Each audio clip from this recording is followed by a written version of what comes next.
Medyo hindi makapaniwala si Therese Haliburton nang hindi tawagin ang kanyang pangalan bilang Conference Finals MVP. Gayunpaman, paunti-unti siya nakamove on at tinanggap niya ang katotohanan na si Siakam talaga ang MVP sa Conference Finals nila versus Knicks.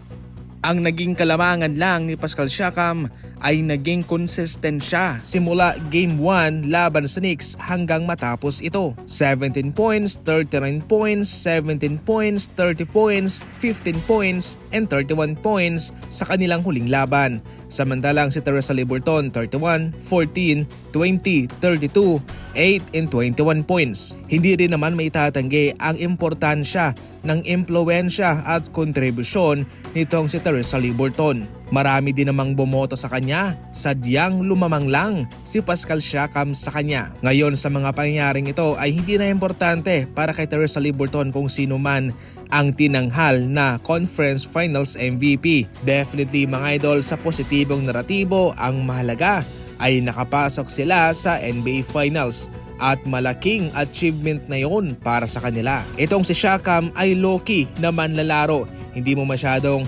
naririnig ang kanyang mga pangalan sa regular season. 2017 pa lang, G-League champion na siya. Finals MVP din sa 2019, NBA champion and most improved player. Sa 2020, All-Star at All-NBA second team. Sa 2022, All-NBA third team. At ngayon, Eastern Conference Finals MVP. At ever since 2020, siya ay nag-average ng 20 points. Ganyan siya ka-consistent.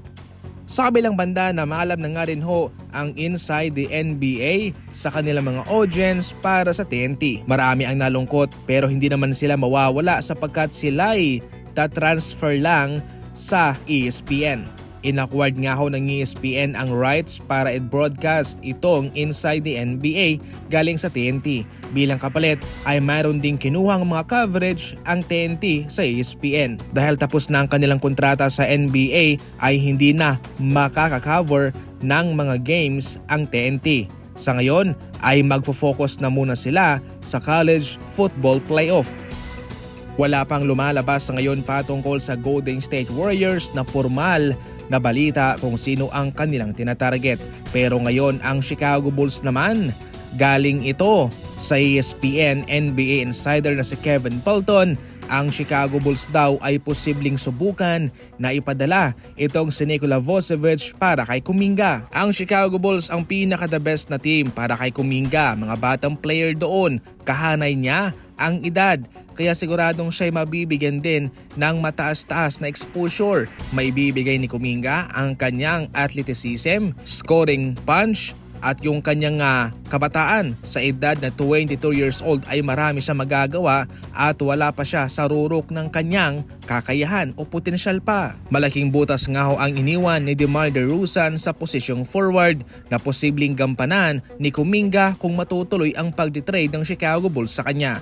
Bilang kapalit ay ibibigay naman ng Chicago Bulls si Nikola Vucevic sa Golden State Warriors na sa ngayon naman ay nangangailangan din sila ng isang veteranong center at traditional katulad ni Vucevic. Kaya sa off-season isa itong magiging interesting na tagpo sa mga kupunan especially sa Golden State kung sino ang kanilang kukunin.